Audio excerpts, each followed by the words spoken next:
O jovem Hegel e os problemas da sociedade capitalista. George Lukács. Capítulo 1. O período republicano do jovem Hegel. 5. Cristianismo, despotismo e escravidão do homem. Ao passar a exposição do cristianismo, sua odiada e desprezada encarnação da positividade filosófica e do despotismo político, encontraremos não só um tom completamente novo no estilo expositivo, o que é natural, mas também um modo de consideração muito mais histórico, ainda que dentro de um marco que não podia rebaixar o historicismo do jovem Hegel no período de Berna. Vimos que Hegel ligou estreitamente a antiga grandeza e o heroísmo republicano a seus fundamentos econômicos, concebidos à maneira de Rousseau. Também vimos que a questão da origem de tal sociedade, de tal Estado, não se apresenta como problema em Hegel. A antiguidade surge como imagem desiderativa, puramente utópica. Essa historicidade metodológica não é simples consequência de seu extremado subjetivismo filosófico. Observamos, em vários pontos, que esse subjetivismo não o impede de ter uma concepção muito realista de determinadas conexões sociais concretas. Cremos, além disso, que a ausência de posicionamento histórico quanto à antiguidade depende da situação econômica e política da atrasada Alemanha. Por ilusionista que também fosse, na França o sonho de renovação do republicanismo antigo estava ligado, apesar de tudo, a objetivos reais de uma revolução real e de sua preparação ideológica. A possibilidade e a necessidade de conectar ideais e ilusões à realidade social conferiram na França um grau mais elevado de historicidade. Já na Alemanha, a situação social real não colocou na ordem do dia a revolução democrática. Por isso o entusiasmo do jovem Hegel, embora intenso, era mais que ideológico, e por isso também, a imagem da realização de seus sonhos. O ponto culminante dessas realizações é sempre a parte mais fraca, pálida e incorreta de suas exposições. Veremos que essa debilidade subsistirá durante longo período e jamais será totalmente superada no curso de seu desenvolvimento. O período bernense de Hegel é a culminação de seu entusiasmo revolucionário e, ao mesmo tempo, pela grande distância entre a posição ideológica dos objetivos e a situação social real da Alemanha, a culminação do caráter abstrato de seu pensamento. Esse caráter abstrato, essa distância em relação às perspectivas de futuro, se reflete no posicionamento igualmente abstrato e na historicidade quando se trata de averiguar como aquela imagem ideal das antigas repúblicas surgiu na realidade. Muito diferente é a situação quando se trata da concepção hegeliana do cristianismo nesse período.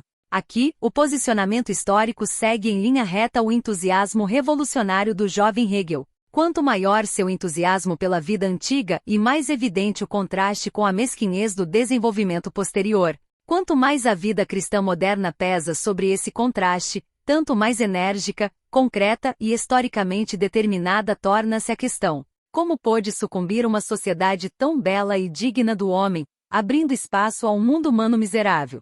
Assim escreve Hegel, a repressão da religião pagã pela cristã é uma das assombrosas revoluções. A investigação das causas deve ocupar o historiador que pensa. As grandes revoluções que saltam à vista têm de ter precedido uma revolução silenciosa e secreta no espírito da época, invisível a um primeiro olhar e, sobretudo, aos contemporâneos, tão difícil de compreender quanto de expor com palavras.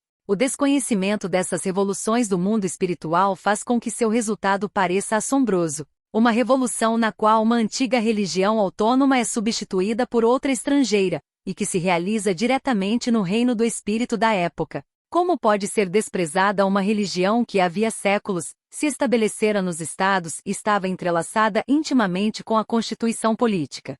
Como pode extinguir-se a fé em deuses aos quais cidades e impérios atribuíam seu nascimento, a quem os povos ofereciam sacrifícios todos os dias, cujas bênçãos invocavam para todos os assuntos, sob cujo ensejo haviam sido vitoriosos exércitos, deuses honrados pela vitória, aos quais se dirigia a alegria das canções e a seriedade das orações, cujos templos, altares, tesouros e estátuas eram o orgulho das nações, a glória das artes, cuja veneração e cujas festas eram pretextos de alegria universal? Como pode ser desfiada do tecido da vida humana a fé nesses deuses, tão entranhada ela? Conhecemos já a resposta histórica básica de Hegel pelo trecho antes citado do estudo bernense sobre a positividade da religião cristã. A causa foi o desenvolvimento da desigualdade das fortunas, que acarreta necessariamente a perda da liberdade e o despotismo.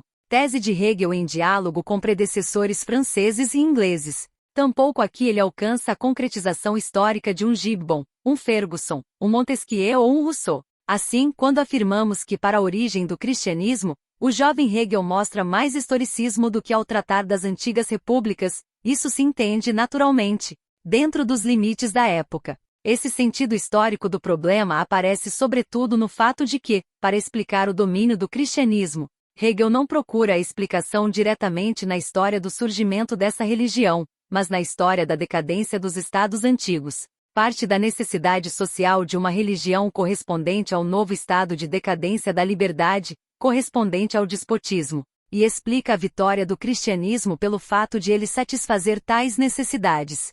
Nessa situação, sem fé em nada sustentável, em nada absoluto, habituados a obedecer a uma vontade alheia, a uma legislação estranha sem pátria, em um estado que já não era objeto de alegria, ofereceu-se aos homens uma religião já por si adaptada às necessidades do tempo. Nascerá em um povo de corrupção análoga e de análogo vazio e carência, ainda que com outras cores, e permitiu aos homens obter nela aquilo a que podiam se aferrar com satisfação de suas necessidades. O primário para Hegel é a dissolução da antiga liberdade democrática, da antiga atividade livre do povo, causada pela crescente desigualdade das fortunas. Aquela situação correspondia a uma religião não positiva, em última instância, um fogo que impelia ações heroicas numa vida natural, unida intimamente à natureza. A destruição dessas formas de vida é o processo mais importante que Hegel investiga aqui. Ele repete que a expansão do Império Romano nivelou as diversas nações e aniquilou suas religiões nacionais. Em estudos posteriores, porém, rebaixa essa generalidade e afirma a aniquilação das velhas relações do homem com a natureza em conexão com a decadência da República Romana, com a instituição do Estado Romano, que arrebatou a liberdade de quase toda a terra conhecida. A natureza ficou submetida a uma lei estranha ao homem e foi arrancada da união com ele. A vida da natureza se petrificou, os deuses se tornaram seres criados e servidores de outro. Onde se manifestava o poder natural, o benefício, a grandeza, ali estavam o coração e o caráter do homem. Teseu não foi herói para os atenienses senão depois de sua morte. Os césares romanos foram divinizados. Apolônio de Tiana fazia milagres. O grande já não era sobrenatural, mas antinatural, contra a natureza, pois a natureza deixará de ser divina, nem formosa, nem livre. Nessa separação entre natureza e divino, apresentou-se um homem como unificador de ambos, como reconciliador e salvador. Hegel estuda, então, as diversas correntes espirituais no quadro da Roma decadente, para mostrar o caminho que conduziu, com necessidade histórica, à aceitação do cristianismo.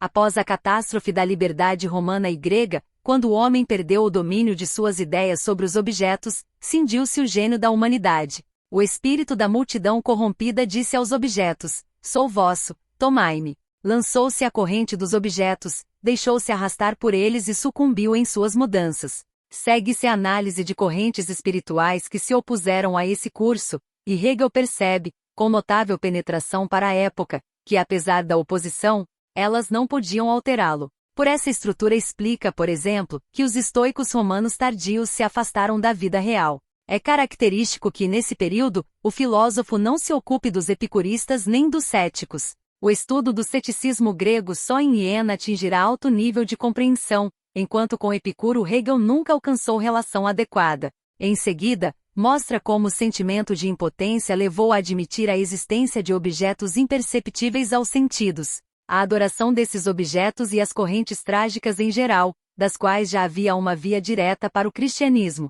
A Igreja já desenvolvida reuniu em si ambas as coisas, os desejos dos estoicos e os dos espíritos alquebrados. Permite ao homem viver em meio ao torvelinho dos objetos e promete, ao mesmo tempo, elevá-lo acima deles por meio de exercícios fáceis, gestos, movimentos dos lábios. O ponto essencial que, segundo Hegel, suscitou em Roma, e em todo o mundo romano, a necessidade de uma nova religião, satisfeita então pelo cristianismo, foi a extinção do caráter público e livre da vida republicana, a privatização das manifestações da vida humana. Nessa atmosfera social surge, segundo Hegel, o individualismo em sentido moderno, o indivíduo que se ocupa de suas próprias necessidades estreitas materiais, no melhor dos casos, espirituais, o indivíduo que se sente átomo isolado da sociedade.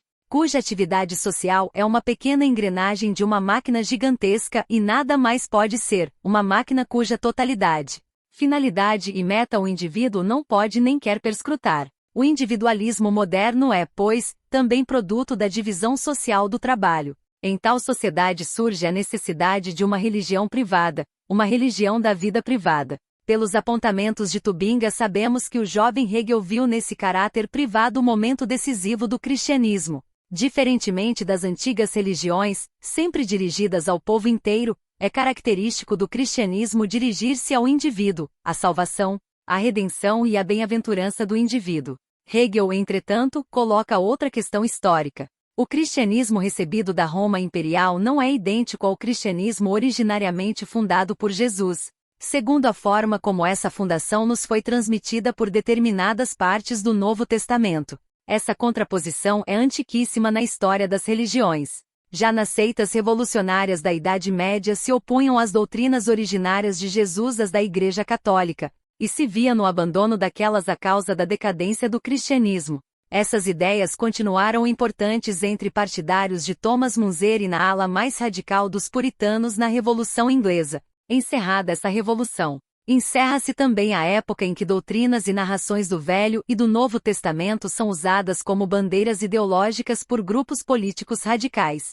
A preparação da Revolução Democrático-Burguesa na França orienta-se cada vez mais resolutamente contra o cristianismo, contra a religião e a Igreja em geral. Isso não significa, porém, que a contraposição entre as doutrinas morais de Jesus e a imoralidade da prática antissocial da Igreja deixe de atuar na polêmica anti-eclesiástica do Iluminismo. Mesmo na Revolução Francesa aparece, aqui e ali, a ideia propagandística do bom sans-culotte Jesus, usada contra sacerdotes contra-revolucionários e monarquistas. Na atrasada Alemanha, onde, como vimos, não pôde surgir um materialismo ateu resoluto nem uma luta radical contra a religião, e onde, inclusive no campo do iluminismo, a religião nacional ocupou lugar ideológico central, utilizaram-se naturalmente sentenças e doutrinas de Jesus, como o Sermão da Montanha, como elementos dessa religião racional. É natural também que tais concepções dominantes na Alemanha exercessem influência sobre o jovem Hegel.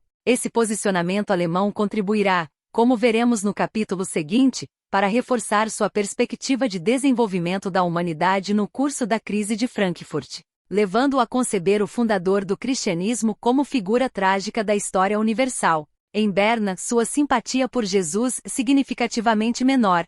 Hegel sente por ele certa simpatia como fundador de uma doutrina moral pura, mas o coloca muito abaixo de Sócrates, como vimos. Essa comparação desfavorável decorre organicamente da concepção geral do jovem Hegel. Jesus, como mestre, separa seus discípulos da vida em sociedade e os isola. Sócrates reconduz seus discípulos à atividade da vida pública. Por maiores que sejam as diferenças entre a religião de Jesus e o cristianismo posterior, ambos são religiões privadas. Daí a primitiva comunidade de discípulos de Jesus apresentar, para o jovem Hegel, certo caráter de positividade. Isso se expressa já no número de discípulos, no qual Hegel vê um traço de fetichismo. A base dessa positividade nas doutrinas e na atividade de Jesus está, segundo Hegel, em ele dirigir-se por princípio ao indivíduo e ignorar, por princípio, os problemas da sociedade. Isso se exprime do modo mais claro em seus ataques à riqueza e à desigualdade, posições que, à primeira vista, poderiam ser simpáticas ao jovem Hegel, mas que ele recusa coerentemente pelo caráter asocial de sua proclamação. Sobre o célebre caso do jovem rico, Hegel diz: se queres ser perfeito, vende tudo o que tens e dá aos pobres, disse Cristo ao jovem. Essa imagem de perfeição estabelecida por Cristo traz em si a prova de quanto ele considerava, em sua instrução, apenas a formação e a perfeição do homem individual, e de quão pouco essa instrução pode se ampliar a uma sociedade maior. Chegamos com isso à segunda interrogação histórica que Hegel coloca. A necessidade que tem o cristianismo de fazer-se positivo, no sentido pejorativo do filósofo alemão, consiste no seguinte: mandamentos morais dirigidos somente ao indivíduo e destinados à perfeição desse indivíduo, no curso do desenvolvimento social, são ampliados. Hegel diferencia várias fases. Primeiro, as doutrinas do próprio Jesus e suas relações com os discípulos imediatos. Segundo, a seita cristã surgida após a execução, na qual os traços positivos já presentes em germe no ensino de Jesus se reforçam, e através da unificação moral intencional das primeiras comunidades, geram uma seita religiosa de traços positivos pronunciados. Terceiro, por fim, a posterior ampliação da doutrina a toda a sociedade. A fase do cristianismo como igreja dominante na qual aquelas forças estranhas e hostis à vida, as forças da positividade, alcançam nociva importância histórica e determinam o desenvolvimento inteiro da Idade Média e da Idade Moderna. Vê-se que o esboço desse processo é incomparavelmente mais histórico do que a concepção hegeliana da polis antiga. É interessante notar que o fundamento desse desenvolvimento é, para o jovem Hegel, a ideia russelliana do efeito qualitativo que a ampliação quantitativa tem nas democracias. Na seção sobre a democracia, o contrato social, livro 3º, capítulo 4, Rousseau diz que a simples ampliação quantitativa de uma democracia é perigosa para seu caráter democrático, e pode mesmo ser seu fim. É muito característico do jovem Hegel que essas observações, referidas por Rousseau diretamente às democracias antigas, se transformem nele, em observações sobre o cristianismo. A modificação decisiva de acento é que o motor da decadência não é, como em Rousseau, a dialética interna das democracias diretas, mas o alargamento da moral privada. Mandamentos morais que se referem a indivíduos, a uma sociedade maior. Esse aumento da sociedade acarreta, segundo o jovem Hegel, diversas formas qualitativas de desenvolvimento da positividade, na medida das dimensões desse aumento. Pode-se assinalar aqui a primeira forma, ainda primitiva, inconsciente e esquemática, da passagem da quantidade à qualidade em Hegel. E é digno de nota que a ideia russelliana, ainda que generalizada e modificada, reapareça explicitamente mais tarde a propósito de assuntos estatais e constitucionais. Por exemplo, na Enciclopédia, parágrafo 108, apêndice. Hegel parte do fato de que os aspectos terríveis posteriormente manifestados no cristianismo já estão contidos em seu primeiro e incompleto esboço e foram depois utilizados e ampliados pela ânsia de domínio e pela hipocrisia. Generalizando, acrescenta, a história da religião cristã nos oferece mais um exemplo, entre tantos, de que as instituições e as leis de uma sociedade pequena, na qual cada cidadão é livre para ser ou não seu membro, deixam de ser adequadas quando se estendem a uma grande sociedade e não podem subsistir com a liberdade civil. Hegel analisa, então, com grande detalhe, as modificações sofridas pelas doutrinas e mandamentos de Jesus, seja na comunidade primitiva, seja mais tarde, quando essas modificações continuam a desenvolver-se até chegar à positividade completa, à hipocrisia e ao despotismo da Igreja cristã madura. Esse detalhamento se explica pela situação da Alemanha da época. Sabemos pelas cartas de Hegel, como a ortodoxia reacionária havia utilizado, por exemplo, a filosofia de Kant para seus fins. Como é natural, tampouco esses estudos fazem dos escritos juvenis de Hegel textos teológicos, seu conteúdo fundamental é antiteológico. A história da degeneração das diversas doutrinas cristãs particulares não tem para nós, hoje, interesse próprio. Limitemo-nos ao aspecto principal do desenvolvimento histórico. É necessário sublinhar mais uma vez que o jovem Hegel complementa o motivo da ampliação quantitativa da comunidade cristã com a penetração de diferenças econômicas e sociais em seu interior. Aqui também desempenha papel principal seu problema básico, a desigualdade das riquezas. Com a ampliação da comunidade perde-se a íntima união e fraternidade original de seus membros. Assim, a comunidade de bens inicialmente praticada termina, pois os novos membros provêm de camadas material e socialmente diversas. Aquela comunidade de bens deixa de ser condição de admissão, em seu lugar, aceitam-se de bom grado contribuições voluntárias para a caixa da sociedade, meio de comprar a própria parcela de céu. Com isso, o clero ganhou muito nos tempos posteriores, recomendando aos leigos que praticassem essa generosidade em benefício do sacerdócio, enquanto este se apressava em dissipar o acumulado, e assim para enriquecer-se quem se apresentava como pobre e necessitado de ajuda.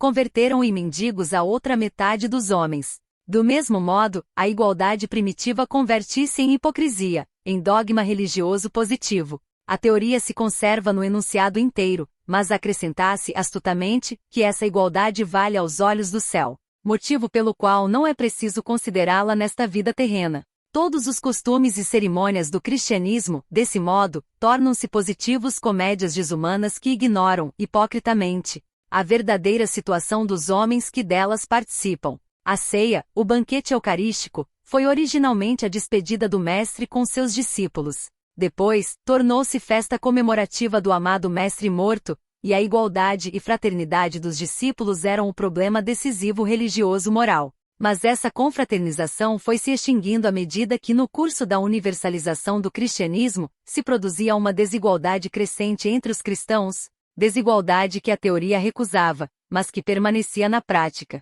O cristianismo desenvolveu-se em todos os terrenos, até converter-se em igreja positiva e transformar a moral privada do fundador naquela hipocrisia dogmática que, segundo o jovem Hegel, é a religião necessária e adequada a uma sociedade fundada em interesses privados, a sociedade do burguês. Nada é mais sólido, nessa situação, do que a constatação de que a renovação da liberdade antiga e da atividade autônoma do homem na sociedade antiga é impossível dentro desses marcos.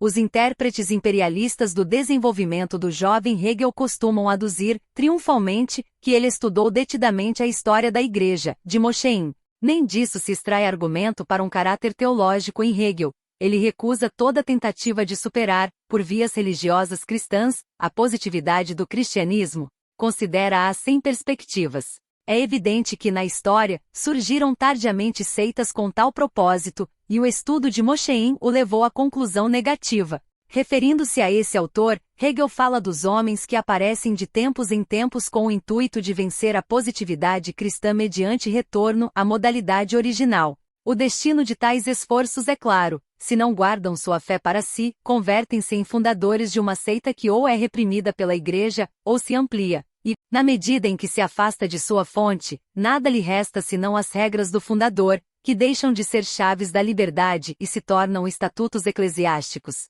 suscitando depois o nascimento de novas seitas. A positividade do cristianismo, com todas as suas consequências nocivas, é, pois, insuperável enquanto subsistirem as formas de sociedade que lhe deram difusão e domínio. Os textos do jovem Hegel contêm descrições detalhadas de como o cristianismo deformou problemas morais e os converteu em hipocrisia e submissão ao despotismo. Deixemos de lado as questões de moral puramente individual e atentemos à crítica de sua ação na vida pública, no Estado e na história. As observações mais características e agudas estão nos apontamentos de Berna, diretamente ligados às citações que Hegel toma de Gibbon. Diz ele: os primeiros cristãos falaram, em sua religião, de consolo e esperança de retribuição futura para si e de castigo para seus inimigos, seus opressores, adoradores de ídolos. Mas o servo de um mosteiro ou um soldado, o súdito de um estado despótico, não pode apelar para vingança contra o prelado ou o proprietário que abusam do suor dos pobres. Não pode convocar sua religião como vingança, porque o que oprime ouve as mesmas missas que ele, ou até as reza. Contudo, esse súdito ou servo cristão encontrou em sua religião mecânica tanto consolo como indenização pela perda de seus direitos humanos que chegou a perder, em sua animalidade, o sentido de sua humanidade. Sob os imperadores romanos, a religião cristã não foi capaz de se opor à decadência da virtude, à opressão da liberdade e dos direitos dos romanos, à tirania e crueldade dos governantes, à decadência do gênio de todas as artes e de todas as ciências sérias. Nem foi capaz de insuflar nova vida ao valor esgotado, aos ramos secos da virtude e da felicidade nacionais. Ao contrário, envenenada e corroída por aquela peste geral e convertida, nessa imagem deformada, em servidora e instrumento dos despotas, fez sistema da decadência das artes e das ciências. Transformou em virtude a paciência covarde com que se contemplava o pisoteamento daquelas formosas flores de humanidade e liberdade. Fez da obediência ao déspota uma virtude. Converteu-se em advogada e fogosa cantora dos tremendos crimes do despotismo, e de algo pior que crimes particulares, a saber, de um despotismo que absorvia toda a força humana vital e destruía, com veneno oculto e de longa ação, o que havia de vivo.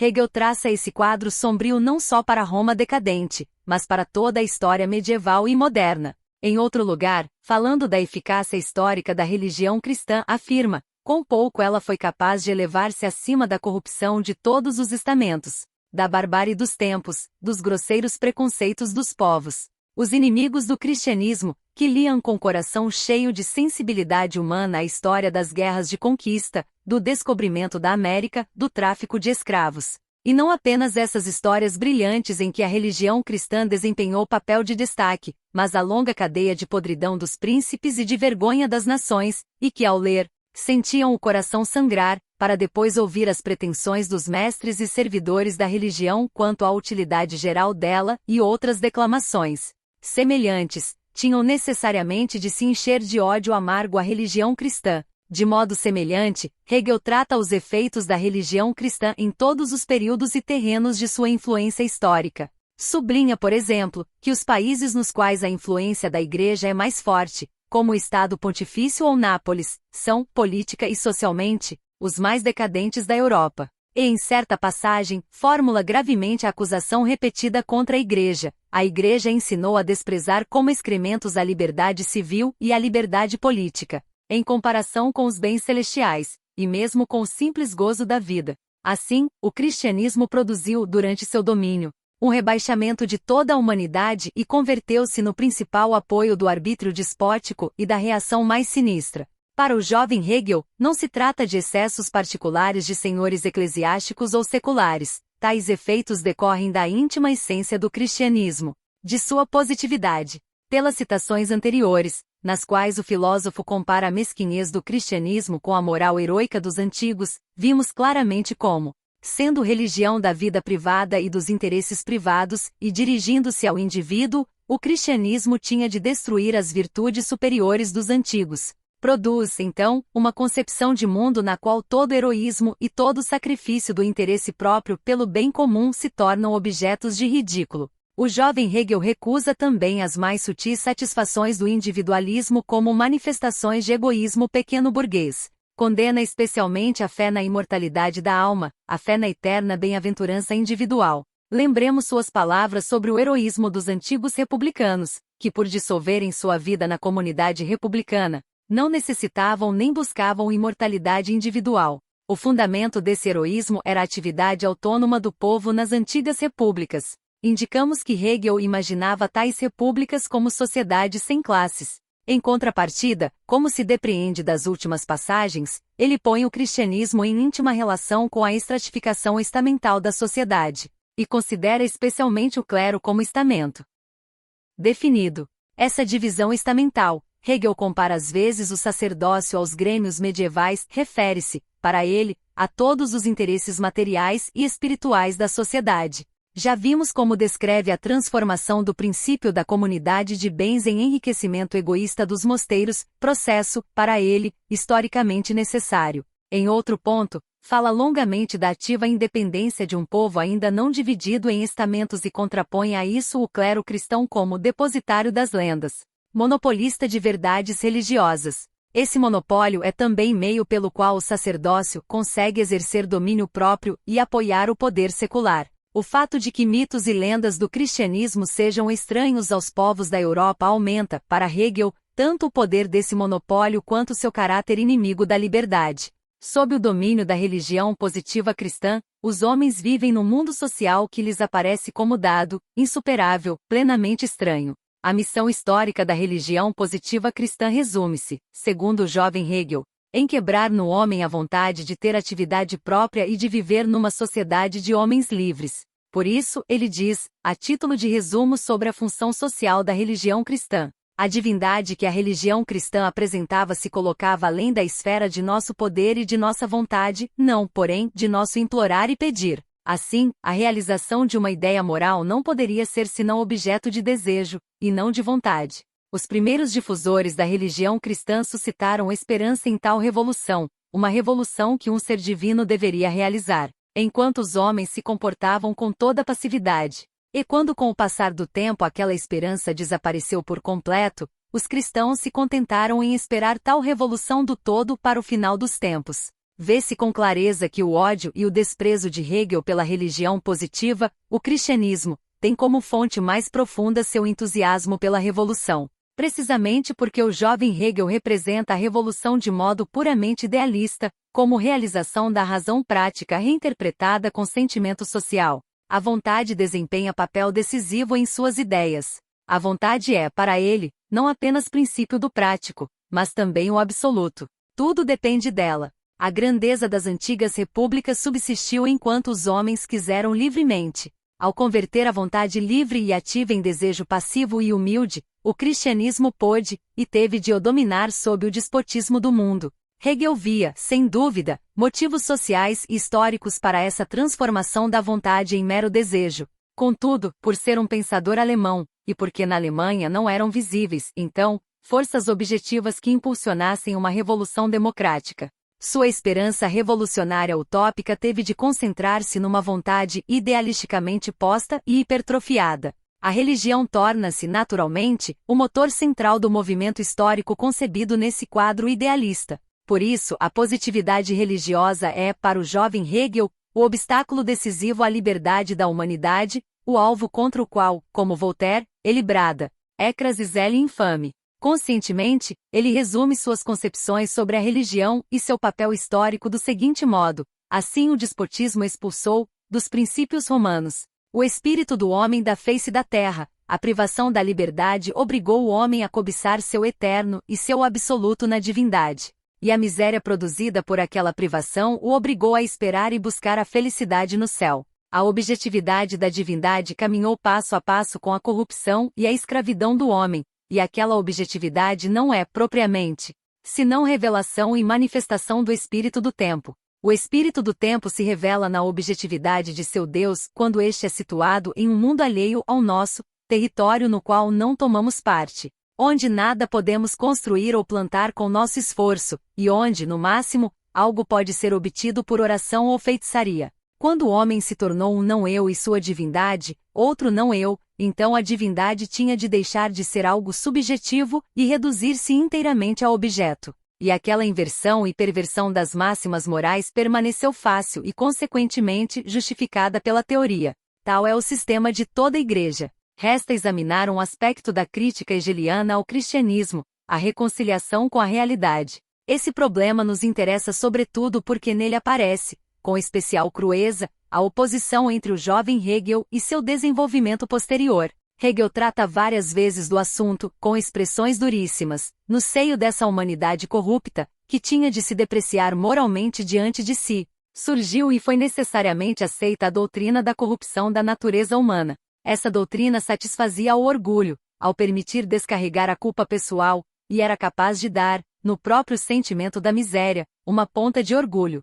Convertia em honra o que é vergonha, santificava e eternizava aquela incapacidade, ao declarar pecado até crer na possibilidade de uma força sadia. Em outro lugar, quando o cristianismo penetrou na mais corrupta de todas as classes, a aristocracia, quando o despotismo envenenou todas as fontes da vida e do ser, a época manifestou toda a nulidade de sua essência nesse aspecto novo, exigido por seus conceitos da divindade e por suas polêmicas a respeito. E pôde exibir sua miséria tanto mais abertamente quanto a dourava com o nimbo da santidade e a cantava com as mais altas honras do homem. Em outra passagem, o jovem Hegel chega a ironizar a morte de Jesus. O mundo inteiro, segundo a religião positiva, deveria encher-se de agradecimento pela pessoa de Jesus por aquele sacrifício, como se não houvessem já sacrificado muitos milhões de homens por fins menores, entregando-se com sorriso nos lábios, e não suando sangue, com alegria, por seu rei, por sua pátria, por sua amada.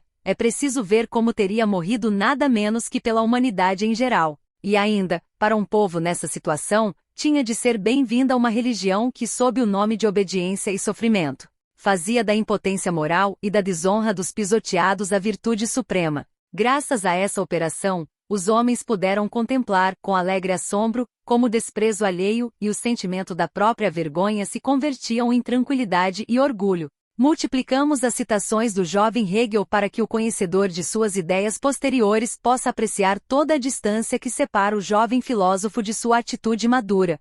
Sabemos que a reconciliação com a realidade será depois um ponto central da filosofia tardia da história de Hegel, o conceito a ser entendido no sentido dialético exposto por Engels em Feuerbach. Ao estudarmos, mais adiante, a gênese desse ponto de vista tardio na crise de Frankfurt e depois em Iena, veremos quantas contradições internas contém a atitude do Hegel maduro em relação à realidade histórica. O núcleo dialético dessa concepção, porém, é o reconhecimento da realidade social tal como é, ainda que ela seja apenas um estágio, Um momento do desenvolvimento histórico, destinado a converter-se, no curso do processo, em não-realidade, em algo superado. Por isso, para o Hegel posterior, as concepções do mundo têm de se apresentar como resumos historicamente necessários das épocas no pensamento. Essa concepção pressupõe uma imagem da história na qual um desenvolvimento contínuo da dialética conduz, desde os começos do gênero humano, ao presente.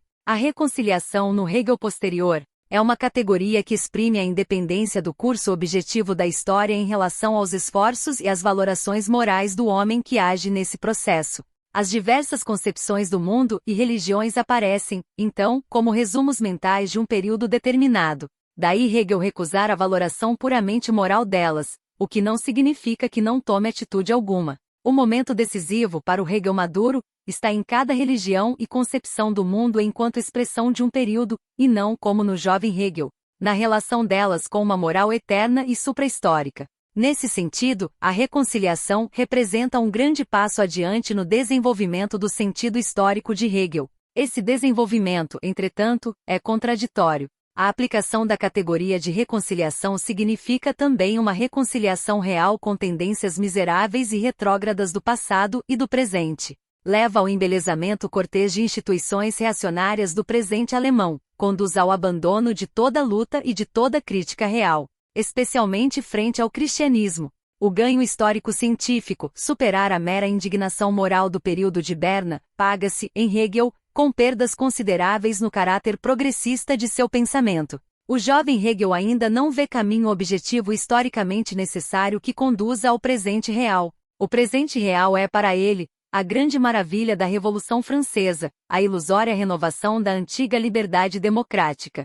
Entre a antiguidade autêntica e sua renovação futura situa-se o período corrupto e decadente do despotismo, da opressão, da religião positiva. Hegel vê a necessidade histórica da religião positiva, mas não enxerga forças históricas reais em seu interior cuja dialética leve à renovação da antiguidade. É característico que não possuamos uma única notação do jovem Hegel sobre as causas reais da Revolução Francesa. Esse caráter exacerbado de sua saudade por uma renovação revolucionária da humanidade impede sua filosofia da história de alcançar um ponto de vista metodologicamente unitário, um caminho que por sua própria dialética, conduza do presente à perspectiva do futuro. Por isso, sua perspectiva de futuro, a renovação da liberdade antiga, continua um postulado abstrato, com complemento necessário e orgânico naquele ódio ao cristianismo cujas manifestações vimos. Esse ódio nasce da ideia que o jovem Hegel faz da liberdade e de outros conceitos morais como categorias eternas e suprahistóricas.